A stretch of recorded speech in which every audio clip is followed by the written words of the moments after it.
My grandfather, Mario Culat, was born on March 4, 1929, to Luigi Culat and Maria Kuchenki. Maria raised Mario and his sister Gina, teaching them how to survive in wartime. Luigi was in World War II and eventually died in the war. My great-grandparents were very close, and his death deeply disturbed Maria, and she died soon afterwards. Mario was born in Gorizia, Italy, a small town in northern Italy in the Alps. It was a border town to Slovenia, which was known as Yugoslavia when my grandfather was born. This is the town where Ernest Hemingway wrote A Farewell to Arms, a famous novel based on his experiences in the Italian campaign of World War I. Growing up in the war led to difficult times for my grandfather. Gorizia was war-torn, and its economy was shook.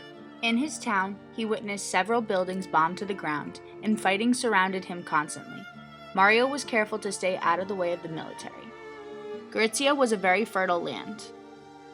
Mario's grandfather had a farm that supplied them with food. However, usually there was very little to eat. Sometimes they had nothing to eat except potatoes. As a teenager, when he was really hungry, he would go with his friends into the woods. They would catch wild cat and rabbit and skin and roast them for dinner. They also picked berries, nuts, and mushrooms from the fertile forests. When Mario was a young man, U.S. soldiers were stationed in Gorizia. My grandfather had a sister, Gina, who was 3 years older than him. Gina fell in love with one of these soldiers, Teddy Jaworski.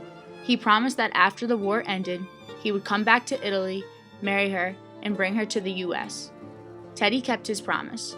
They were married in Italy, and on December 8, 1948, Gina immigrated to the U.S. They lived together in Salem, Massachusetts, the town known for the Salem witch trials. Gina loved her new life in America and kept in touch with her brother, telling him the wonderful stories about America. She convinced him to come, and on March 20th, 1955, my grandfather immigrated to the U.S., looking for opportunities and a better life than the war-torn country he called home. Mario came to the U.S. on the ship called the Christopher Columbus. He came just months after Ellis Island closed. Instead, he was required to have a sponsor that could vouch for him. His sponsors were Gina and Teddy, and he moved in with them in Salem and became a citizen. Life in America was harder than expected for my grandfather. People made fun of his strong Italian accent, and he had trouble getting accustomed to American life. He found work in construction, doing many odd jobs. At first, he knew very little English, but Gina's children helped him learn. As he learned more English, he became good at reading construction plans. Mario found success in this and became an iron worker and welder. His job was very dangerous as he worked on bridges, highways, and many tall buildings. In 1957, my grandfather met Lorraine D'Entremont at the Ocean View Dance Hall. They got married the next year and moved to Somerville, Massachusetts. My mother, Carol, was born in 1960, and my grandparents moved to Burlington, Mass. in 1961 to begin their family. They had another baby, my Uncle Stephen, in 1962. My grandfather was very successful, both in his career in construction and at home. He made a comfortable, middle-class lifestyle for his family, despite his dangerous job. He was a hard worker, and much of his success can be attributed to his strong work ethic. Mario was also very helpful around the house, as my grandmother did not drive. He was an excellent cook, and it was one of his favorite hobbies. My grandfather also liked to garden and play cards. He joined the Knights of Columbus and made friends in the community.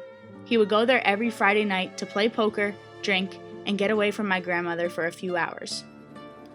As Mario saved more money, he was able to go back and visit Italy more frequently. He loved visiting his hometown and tried to go back as much as he could. He still owned land in Gorizia and brought my parents there several times. Towards the end of his life, he visited once or twice a year. My grandfather was able to see the birth of all 5 of his grandchildren. I always felt like I had a special relationship with him because I was his only granddaughter. Every year, when he would visit Italy, he would bring me back special Italian candies and coins that I collected. My grandfather taught me to appreciate good cooking and how to play cards. I saw my grandparents a lot on Sunday afternoons.